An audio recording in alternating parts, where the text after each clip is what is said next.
Donc bonjour à toutes et à tous, bienvenue sur ce nouveau webinaire consacré au scalping et au swing trading. Donc on a choisi volontairement de faire un format plutôt court. Donc on va essayer d'aller directement droit au but, parler du vif du sujet et puis vraiment faire en sorte que voilà, à l'issue de ce webinaire, vous ayez vraiment un aperçu de deux stratégies qui sont super connues au niveau du Forex. Donc, pour commencer, petit disclaimer. Attendez, je vais juste partager mon écran. Voilà. Donc voilà. Donc petit disclaimer, hein, comme d'habitude. Le contenu de ce webinaire est vraiment à titre éducatif. Et vraiment, tout ce qui sera dit dans ce webinaire ne sont pas des conseils d'investissement. Donc vraiment, apprendre avec des pincettes. Les produits à effet de levier sont super, super volatiles. Donc vraiment, partez du principe que voilà, nous sommes là pour vous expliquer quels sont ces genres de types de produits, mais nous ne sommes pas là pour vous donner des conseils. Donc je vais vous laisser un petit moment pour lire le contenu de ce disclaimer.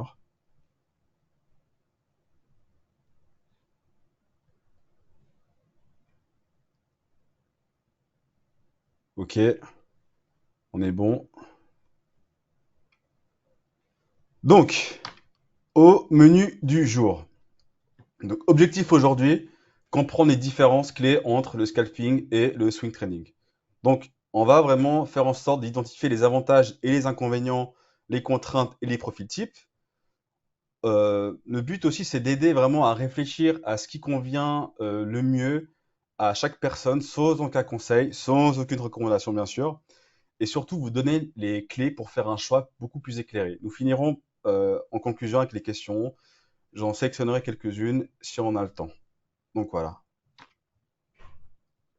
Donc, en ce qui me concerne, pour celles et ceux qui ne me connaissent pas, je m'appelle Elias Soufiane, je suis business developer chez Swissquote depuis bientôt un an pour la clientèle retail, spécialisé dans les forex et les produits CFD, mais également les autres types classes d'actifs. Donc en fait, je suis entré dans la finance à travers le forex il y a maintenant 10 ans en autodidacte, et ça m'a vraiment permis de comprendre ce qu'était vraiment le trading dans un marché qui est super liquide. J'ai fait par la suite 7 ans en family office, en gestion, reporting et opérationnel.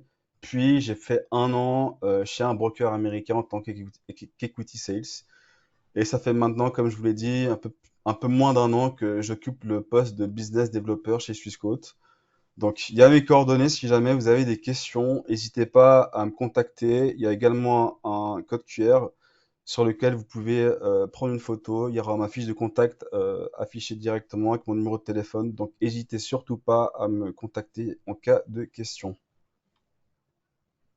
Donc, comme vous le savez, hein, donc notre présence, Swissquote, elle est internationale. Nous avons des bureaux à travers le monde sur plusieurs continents. Le siège social est à Gland. Je vous parle en direct de Gland actuellement. Donc voilà, plusieurs bureaux de représentation à travers le globe. Ce qui est intéressant chez Swissquote, c'est que vraiment, donc c'est une banque digitale et vraiment c'est super transversal, c'est-à-dire que on a vraiment toutes les classes d'actifs, que ce soit la crypto, les options, les produits dérivés, les produits structurés, le forex, le change, les ETF. Donc vraiment, on a une palette super diversifiée. Donc vraiment, je vous invite à faire un tour sur le site de Swissquote. Vous trouverez vraiment tout type de produits. Voilà. Vous pouvez nous retrouver sur les réseaux sociaux. Donc YouTube, LinkedIn, Instagram, X, Facebook. Donc n'hésitez pas à nous suivre. On met quand même du contenu assez régulièrement. Donc je pense qu'il y en a vraiment il y a vraiment pour tous les types de profils, que ce soit pour les débutants, les plus expérimentés, ceux qui recherchent vraiment des sujets bien spécifiques. Donc n'hésitez pas vraiment à nous suivre sur les réseaux sociaux. Nous sommes également présents sur Spotify. Donc parfait si pendant un effort sportif ou pendant que vous êtes en train de cuisiner, vous pouvez écouter nos différents podcasts. Donc n'hésitez pas à nous suivre sur les réseaux sociaux. Donc pour les débutants. Donc le Forex, hein, donc pour celles et ceux qui ne sont pas vraiment à l'aise avec le Forex, donc je vais vous faire une brève présentation de ce que c'est. Nous avons fait pas mal de webinaires consacrés au Forex uniquement, donc je vous invite à les regarder sur YouTube. Donc en résumé, hein, donc le Forex c'est le marché des devises, donc Foreign Exchange. C'est ouvert 24 heures sur 24, 5 jours sur 7. C'est le marché le plus liquide du monde. Environ 7500 milliards de dollars sont en circulation tous les jours. Et surtout, ce qui est intéressant, comme je l'ai dit, c'est qu'on peut, on peut traiter le Forex à n'importe quel moment de la journée. Donc là, je vous ai mis une petite plage horaire avec les différentes places boursières à travers le globe. Donc vous pouvez vraiment voir que vous pouvez trader le Forex à n'importe quel moment de la journée. D'accord? Ok. Donc, qu'est-ce que le scalping? Le scalping est une stratégie de trading à très court terme. Ok? Donc, ce qu'il faut vraiment savoir avec le scalping, c'est que c'est du trading à haute fréquence. Les positions, elles durent parfois moins d'une minute, d'accord? Et le but du trader en soi, c'est de capter des petits mouvements de prix, quelques pips à peine, mais de le faire assez fréquemment, d'accord? Comme je vous l'ai dit, le nombre de trades passés par jour, il est assez élevé. Donc on est entre 10 et 30 par jour. Ça dépend des traders. Certains sont à 100 trades par jour. Comme je dis, ça dépend des personnes et de la motivation des gens. Ça nécessite une concentration maximale. Donc c'est-à-dire que vous ne pouvez pas lancer un trade et attendre de voir ce qui se passe. Vous voyez ce que je veux dire? Ok? Ça dépend du spread. Le spread est super important. Donc plus les spreads sont courts, sont petits, mieux c'est intéressant. D'accord? La rapidité d'exécution est super importante également. Donc, nous avons la chance chez Swissquote d'avoir des vitesses d'exécution qui sont très intéressantes. Je vous enverrai pour celles et ceux qui ça intéresse, hein, on a un lien sur le site où on voit les vitesses d'exécution. On parle des millièmes par seconde, donc ça va super vite. Et il faut de la discipline. S'il n'y a pas de discipline dans le scalping, c'est très dangereux, ça peut aller très très vite. D'accord? Le time frame qu'on utilise dans le scalping, ça sera plutôt des charts de 1 minute, 5 minutes, voire 15 minutes. D'accord? Donc ça, c'est vraiment dans les grandes lignes, c'est quoi le scalping, d'accord? À l'instar, on a le swing trading. Donc le swing trading, c'est différent. C'est une approche qui diffère un petit peu. Là, on part du principe qu'on va garder une position un peu plus longtemps. Souvent quelques heures, des fois plusieurs jours, ça dépend des gens. Ça peut même aller parfois pendant plusieurs semaines. Ok? Le swing trading, lui, il cherchera plutôt à capter des mouvements de fond avec des objectifs un peu plus larges pour chercher des gains un peu plus élevés également. Ok? Il va trader moins souvent. Il aura des stops un peu plus éloignés que par rapport au scalping. Mais surtout, euh, contrairement au scalper, il n'aura pas nécessairement besoin de rester devant l'écran toute la journée. C'est-à-dire que quand on fait du scalping, vous pouvez pas rater ne serait-ce qu'une minute parce que ça peut aller super vite. Tandis que le swing trader, lui, il aura plutôt une stratégie qui est, ok, je trade plutôt sur le court moyen terme. J'ai une stratégie qui a été mise en place. J'ai passé mes stops, j'ai passé mes take profits. J'attends de voir ce qui se passe. Je peux aller faire du sport. Je peux laisser mes trades durant la nuit. Il n'y a pas de problème. Vous voyez ce que je veux dire? Le scalping, c'est différent. Ok? Ce qui est intéressant également avec le swing trading, c'est que vous avez la possibilité de pouvoir intégrer toute la partie macroéconomique que nous avons sur les marchés au quotidien. D'ailleurs, cet après-midi, nous avons pas mal d'annonces au niveau US. Donc, je vous invite à regarder un peu ce qui se passe au niveau de, de la paire euro-dollar.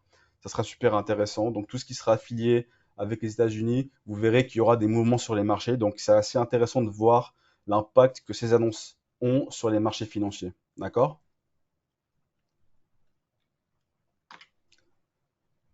Le scalping, en fait, là, je vais vous faire un petit profil. C'est un peu comme une forme de sport à haut niveau. Vous voyez ce que je veux dire? Les, les traits qu'on trouve souvent chez le scalper, c'est la réactivité. Il voit un mouvement se déclencher, il va agir immédiatement. D'accord? La tolérance au stress est super importante. Ça bouge super vite. Faut pas paniquer. S'il y a une bougie qui explose, faut pas paniquer. On peut avoir des signaux qui sont contradictoires, il faut pas paniquer. D'accord? La discipline doit être militaire.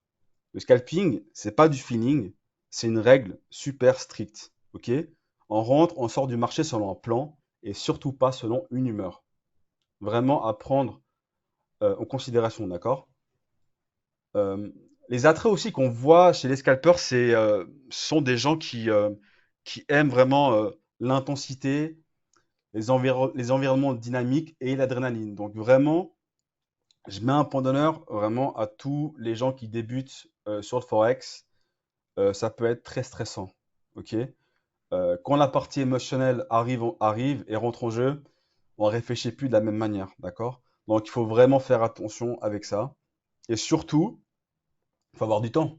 Parce que quand on fait du scalping, on reste devant l'écran durant des heures parfois, et il faut pouvoir dégager le temps. Donc, comme je vous l'ai dit, le week-end, le marché est fermé, donc vous ne pouvez pas vraiment faire ça le week-end. Vous voyez ce que je veux dire? Ce sera plutôt la semaine. Donc, il faut avoir du temps pour le faire. Si quelqu'un travaille, imaginons, de 8 heures à 18 heures, euh, pendant la période de travail, je conseillerais pas les gens à faire du scalping. Vous voyez ce que je veux dire? Parce que vous pouvez pas avoir une activité professionnelle et à côté faire du scalping. Ok? Donc, maintenant qu'on a vu le profil du scalper, faisons un pas de côté, puis on va voir vraiment quel est le profil du swing trader. Donc, le swing trader, c'est une approche un peu plus posée, plus stratégique. Ça s'adresse vraiment à ceux qui aiment prendre du recul. Il n'y a pas forcément besoin d'être collé à l'écran toute la journée. Il faut faire preuve de patience, car les trades qu'on pose sont à court et moyen terme.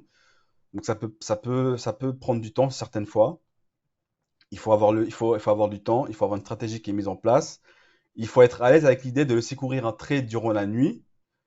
Ça aussi, c'est quelque chose qu'il faut prendre en considération. Je vais en parler un peu plus tard, mais dans le trading, dans le forex du trading, vous allez voir que quand on laisse des trades durant la nuit, nous avons ce que l'on appelle des frais overnight. D'accord? Donc vraiment, à prendre en considération avant d'ouvrir un trade, de savoir quels sont les frais que vous aurez à chaque fois que vous ouvrez un trade. OK? Euh, Vous avez la possibilité de faire ça à côté d'une activité. Pas besoin d'avoir les yeux fixés sur son écran à longueur de journée. Quand on passe une stratégie, on place également nos take profit, nos stop loss. On sait quand est-ce qu'on va encaisser, on sait quand est-ce qu'on va peut-être perdre. OK? Donc voilà, en ce qui concerne le swing trading. On a vu les définitions, on a vu les profils. Maintenant, voyons ce que ça donne quand on met ces deux approches côte à côte. OK? Donc, je vous ai fait un petit comparatif. Euh, L'objectif ici, c'est vraiment de vous aider à mieux visualiser les pour et les contre de chaque style, d'accord? On va commencer par le scalping, ok? Donc le temps nécessaire pour le scalping, c'est très chronophage. Donc vraiment, comme je vous l'ai dit juste avant, ça prend du temps. Il faut être fixé face à nos trades. On peut pas laisser une opportunité, on peut pas laisser quoi que ce soit laisser de côté. Il faut vraiment suivre ces trades euh, à la minute, voire à la seconde pour celles et ceux qui font vraiment du scalping à haute fréquence, voilà, sur des 1 minute. À l'instar, swing trading, moins de temps sera requis, ok? Au niveau de l'intensité émotionnelle, donc comme je vous l'ai dit, vraiment le scalping, vous pouvez avoir une forte pression, hein, parce que vous allez voir que vous ouvrez une position, vous serez vite peut-être hein, en perte, et laisser courir une perte au lieu de couper directement, c'est pas facile, d'accord? Donc je vous invite vraiment, avant toute chose, de tester les comptes démo, ils servent aussi à ça, ok? Swing trading, il y aura quand même moins de stress, hein, parce qu'on laisse les trades sur plusieurs jours. Il y a moins de stress à ce niveau-là. La fréquence de trading sur le scalping, elle est très élevée, contrairement au swing trading. Euh, Par rapport au potentiel de trade, le scalping, le scalper, vraiment, le profit du scalper, ça sera faire des petits gains par position, tandis que le swing trader, lui, il cherchera à faire des gros bénéfices, mais il en fera moins, ok? Il cherchera des revenus plus élevés en faisant moins de trades, ok? Et le risque overnight, alors là, pour le coup, pour le scalping, il sera faible parce qu'on part du principe qu'on laisse pas de position ouverte à la fin de la journée. D'accord? Contrairement au swing où là, on va laisser courir des trades durant plusieurs jours, voire plusieurs semaines. Donc, il faut être au courant des frais overnight qui seront appliqués sur chaque trade. OK? Est-ce qu'on est bon jusqu'à maintenant? Est-ce qu'il y a des questions? OK. Bon. Donc là, je vous ai fait un petit récapitulatif entre les avantages et les inconvénients du scalping et du swing trading. Ok? Donc vraiment, hein, le profil vraiment des gens qui pratiquent le scalping, les avantages principaux, c'est vraiment qu'on va multiplier le nombre d'opportunités sur des périodes super courtes. D'accord? L'exposition sera plutôt faible par rapport aux événements majeurs. Imaginons, voilà, il y a une annonce, je sais pas, d'une élection en France. Si on laisse un trade sur plusieurs jours courir et on avait ouvert la position avant, enfin, l'annonce de l'élection aura forcément un impact sur le trade. Tandis que par rapport au scalper, lui, il va pas laisser ses positions courir sur plusieurs jours. Il aura fermé ses positions avant même que l'annonce soit sortie. Ok. On sera moins affecté également par les tendances de fond. Donc vraiment, vu que le time frame est plutôt court, on est moins impacté par ces changements de tendance. D'accord? Et vraiment pour ceux qui aiment vraiment l'intensité, c'est vraiment quelque chose qui peut être super plaisant pour les gens qui aiment vraiment les rythmes plutôt dynamiques. Ok? Les inconvénients, donc comme je l'avais dit plus tôt avant, hein, donc c'est très répétitif, donc ça peut être épuisant. Donc ça, il faut vraiment le prendre en considération. Le but, c'est pas vraiment de être à longueur de journée tous les jours face à l'écran. Des gens peuvent le faire. Il faut vraiment avoir l'énergie pour se consacrer à 100% là-dessus, parce que comme j'ai dit, ça peut aller très très vite dans les deux sens. Ok? Les frais de courtage, ils peuvent être élevés dans le sens où si vous calculez vraiment, si, alors vous avez une stratégie, d'accord, où vous vous dites, ok, bon, je décide par jour d'ouvrir 50 trades, ok, et imaginons sur les 50 trades, bah, vous êtes perdant sur, on va dire, 90% des trades, et que vous avez eu des frais qui étaient plutôt élevés car vous avez choisi des paires qui étaient pas forcément avec des frais overnight intéressants, vous pourrez être perdant à ce niveau-là. D'accord? Donc vraiment faire un calcul en amont à chaque fois de chaque trade que vous ouvrez sur le marché. Euh, Ça nécessite une exécution ultra rapide. Donc si vous n'avez pas les bons outils pour, ça peut être assez inconvénient.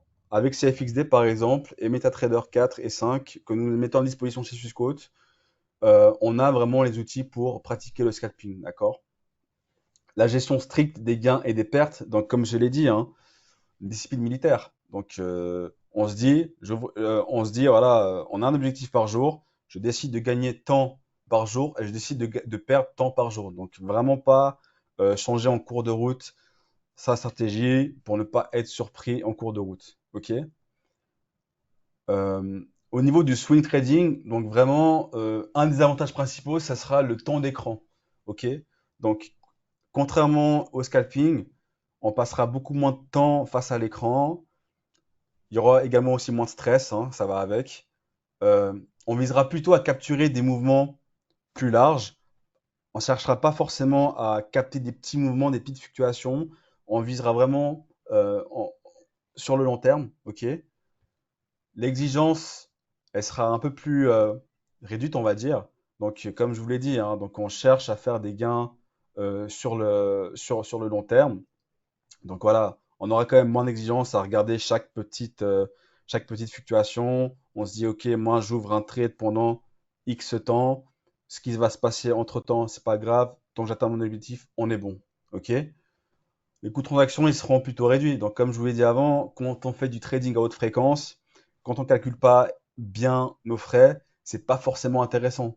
Ok? Les inconvénients, donc j'ai mis exposition au risque de gap. Donc, ce qu'il faut savoir, c'est que après chaque ouverture, le lundi, généralement, vous pouvez voir qu'il y a une sorte de gap. Ok? Donc ça, des fois, ça peut un peu fausser nos stratégies. Donc vraiment faire attention à où on place nos stops et nos take profit. Ok? Il faut une bonne gestion de nos positions overnight et également, enfin, donc également le week-end. Donc il faut savoir hein, que sur le Forex, chaque mercredi, les frais overnight sont multipliés par 3. Ok? Donc ça, c'est quelque chose qu'il faut pas découvrir en cours de route. Ok? Donc vraiment, soyez au courant avant d'ouvrir chaque trade sur le marché. Ok? Donc les frais, les comptes démo qu'on a actuellement vous montreront vraiment quels sont, enfin comment ça se passe vraiment en version live. D'accord?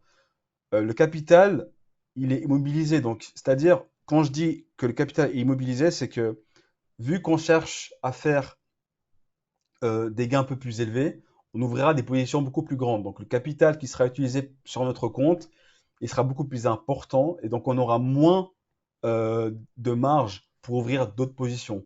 Donc ça, c'est aussi quelque chose qu'il faudra monitorer en amont avant d'ouvrir chaque trade. OK? Et voilà, donc j'ai mis également moins adapté à l'exploitation des micro-mouvements intraday, donc ça suit ce que j'ai dit auparavant. Donc, je vais refaire un autre petit sondage. Ok. Je vais le lancer maintenant. Hop. Donc vraiment, hein, après tout ce que j'ai dit, euh, je vais lancer ce petit sondage. Ok.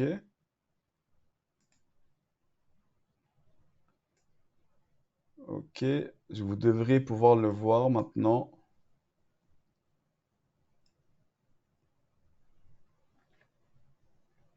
Est-ce que vous le voyez?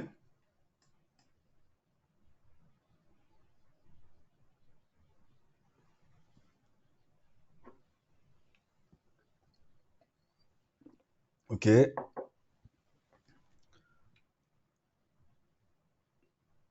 Ah, ah, ah, il y en a un qui ressort du lot. Ok. Intéressant.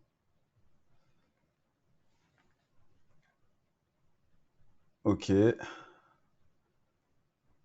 laisse encore 15 secondes, hein. On laisse les gens voter. D'accord. Ok.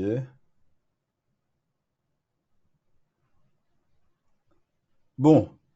Alors, donc, la question était, quelle approche vous parle le plus? On va arrêter, je vais arrêter le sondage, d'accord? Ok.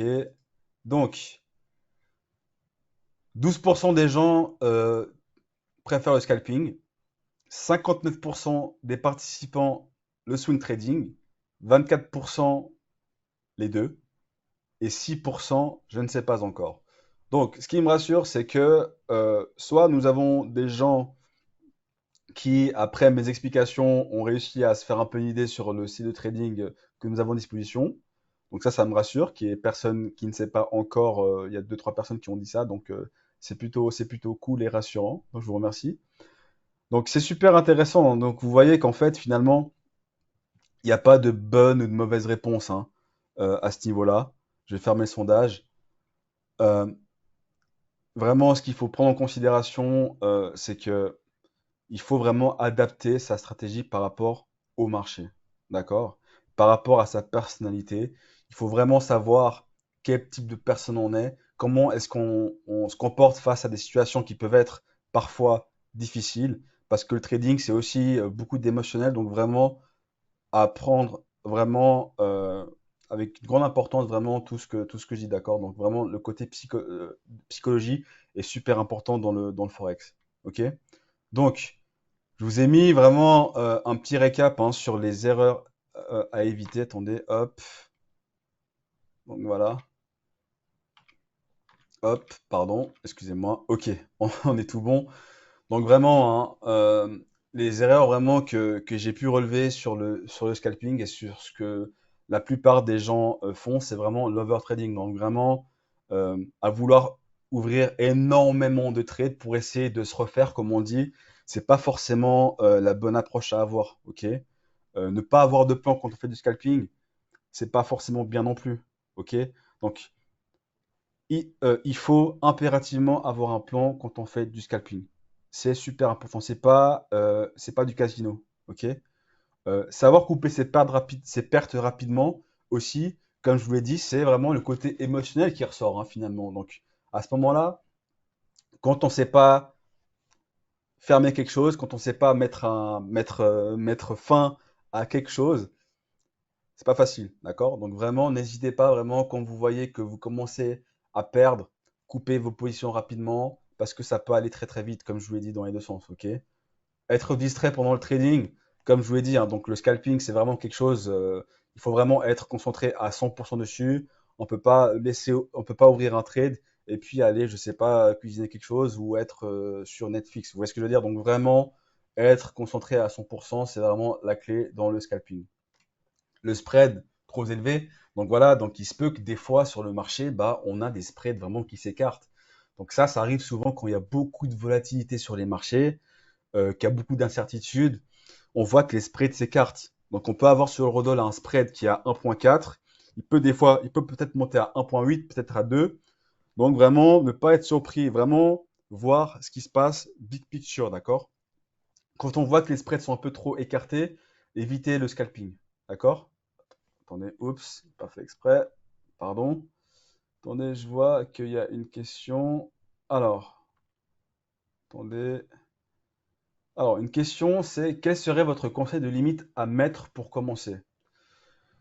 Donc, comme je vous l'ai dit, hein, donc je pourrais pas vous dire vraiment quelle somme vous devez mettre pour commencer à trader Forex.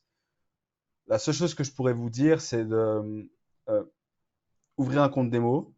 Vous avez la possibilité d'ouvrir un compte démo avec de l'argent fictif, hein, donc ça sera 1000, 10 000 ou 50 000. Faites en fonction de ce que vous avez. Si vous comptez pas mettre 50 000 sur le Forex, n'ouvrez pas un compte Forex démo à 50 000. OK? Donc vraiment, ouvrez un compte démo avec ce que vous êtes prêt à mettre en live. Et après, vous verrez vraiment comment ça évolue sur le compte démo. D'accord? Donc, on revient sur les erreurs à éviter. Donc, j'avais fait le tour sur le scalping. Là, donc sur le swing trading, donc vraiment négliger vraiment les événements économiques, c'est tout faux. Vous voyez ce que je veux dire? Donc vraiment, quand on a des annonces économiques, vous pouvez y trouver en fait ces annonces-là. Peut-être je vais vous indiquer comment le trouver. Mettez simplement sur Google un calendrier économique. Vous verrez qu'en fait, chaque jour, il y a des annonces qui sont faites par les gouvernements euh, sur, sur l'économie en général. Donc aujourd'hui, on avait les chiffres du chômage aux États-Unis, il me semble, qui sortent cet après-midi aux États-Unis. On a également le prix des biens à la consommation, il me semble, qui sortent cet après-midi. Il faudrait que je recontrôle. Donc vraiment, quand on néglige ce genre d'événement, on peut être surpris, d'accord? Donc vraiment, soyez au courant de ce qui se passe. Quand vous faites du swing trading, soyez au courant de ce qui se passe d'un point de vue macroéconomique, d'un point de vue conjoncturel, ok? Entrer trop tôt dans une tendance. Donc là, des fois, ça peut être aussi quelque chose qui peut être vraiment pas bénéfique pour vous. Un stop loss mal placé. Donc vraiment, on part du principe qu'on fait du trading sur de court moyen terme. Placer un stop loss trop près de notre prix d'entrée, c'est pas forcément la bonne approche à avoir. Ok? Euh, Sauter d'un actif à l'autre. Donc là, le swing trader, il sera plutôt sur deux, trois paires maximum, ok? Vraiment, il a vraiment une vision vraiment plutôt globale hein, sur ces paires-là. Donc, il connaît les points d'entrée, les supports, les résistances. Donc, vraiment, ne passez pas vraiment du coq à l'âne, d'accord? Restez sur les mêmes paires. Vous voyez comment ça évolue. Vous n'avez pas vraiment forcément des surprises en cours de route. Comme ça, vraiment, vous verrez le matin, vous voyez ce qui se passe. Vous vous dites, OK, d'accord, on était là hier, on était à tel niveau. Ok, on est bon. Euh, Vouloir avoir raison à tout prix. Donc là, il faut savoir un truc, hein. Le marché a toujours raison. D'accord? Ça, il faut vraiment se mettre ça en tête. Nous, en fait, les traders sur les marchés, ils profitent en fait des mouvements mais c'est pas les traders retail comme nous qui allons influencer le cours des marchés, d'accord? Donc, je l'ai mis à la fin. Donc, avoir une stratégie et l'oublier en cours de route, c'est vraiment quelque chose qu'il ne faut pas faire. OK? Donc là, je vous ai mis un petit illustratif hein, de deux stratégies différentes. Donc là, si vous voulez, à gauche, on est plus sur du scalping. Donc je vous ai mis une unité de temps de 1 minute. Donc en fait, chaque bougie ici représente 1 minute. D'accord? Ici, nous sommes dans un time frame de 4 heures. Donc chaque bougie représente 4 heures. OK? Donc là, vous voyez l'unité de temps. Donc là, c'est du 22 juillet au 31 juillet. Et là, c'est depuis ce matin à 6 heures du matin. Donc en fait, pour une même paire de devises, vous pouvez voir qu'en fait, la tendance, entre guillemets, est différente. Vous voyez que là, on est sur des petits mouvements. Hein. Donc vous voyez que au niveau des pips, c'est vraiment très très très petit. Tandis que là, vous regardez sur un time frame un peu plus élargi, vous verrez que vraiment, on est sur une tendance un peu plutôt, on va dire plutôt baissière hein, à ce niveau-là. Donc vraiment, pour une même paire de devises, vous pouvez avoir deux stratégies complètement différentes. D'accord? Donc vraiment, euh, partez du principe, principalement que c'est pas parce que on fait du scalping ou du swing trading qu'on peut pas faire l'un et l'autre en même temps. D'accord? Donc vraiment, prenez ça en considération. Là, petite question. euh, Quel serait votre conseil pour la stratégie scalping? Donc voilà, donc je reviens à la question d'avant. Donc oui, donc vraiment commencer vraiment avec une somme en compte démo avec laquelle vous pourrez vraiment trader en live, d'accord? Donc le but c'est pas de ouvrir un compte démo à 50 000 si vous n'avez pas 50 000 à mettre. Vous voyez ce que je veux dire vraiment? Parce que la réaction que vous aurez déjà sur un compte démo, la réaction que vous aurez sur le compte sera pas forcément la même parce que ce sera pas de l'argent réel, mais aussi quand vous avez plus de capital sur un compte, les trades que vous avez, l'exigence de marge que vous avez n'est pas la même. Que vous y ayez 1000 ou 50 000 francs, la réaction ne sera pas la même. D'accord? Donc, on a vu principalement donc, les différences entre le scalping et le swing trading. On arrive gentiment à la fin de ce webinaire. Donc, dernier récap, hein. Euh, le scalping, vraiment, donc vraiment, ce qu'il vous faut pour faire du scalping, comment dire, les qualités que vous devez avoir, les exigences que vous devez avoir avant de faire du scalping, c'est la rapidité, l'intensité, l'exigence et surtout la discipline, d'accord? Le swing trading, ça sera plutôt une stratégie sur le long terme, une certaine progressivité au niveau des gains que vous allez encaisser et surtout vraiment voilà. Donc je pense que j'ai passé en revue un peu les deux stratégies. J'espère que ça a été plutôt clair. Euh, N'hésitez pas hein, vraiment à me contacter par email. On a pas mal de webinaires disponibles sur les réseaux sociaux, donc n'hésitez pas vraiment à consulter nos pages YouTube. On a pas mal de sujets qu'on traite assez régulièrement, donc n'hésitez pas vraiment à consulter nos webinaires. Je vous remets une dernière fois mon contact direct, donc n'hésitez pas à m'écrire. Je réponds assez rapidement généralement, donc voilà. Donc j'espère que ce webinaire vous a plu. Je vous remercie tous pour avoir participé à ce webinaire, d'avoir répondu à mes petits sondages. C'est super cool de vraiment d'avoir l'avis des gens en live. Donc j'aime bien ce format. On en fera d'autres. Hein. N'hésitez pas à m'écrire directement si vous avez des questions, si ça n'a pas été clair. Euh, le but vraiment, c'est voilà que ce soit interactif entre nous, entre vous et nous. Donc, n'hésitez pas à m'écrire. C'est un plaisir pour moi. Je vous souhaite une très très bonne journée et à tous les gens qui nous regardent depuis la Suisse, je vous souhaite déjà une très bonne fête nationale. Merci à vous.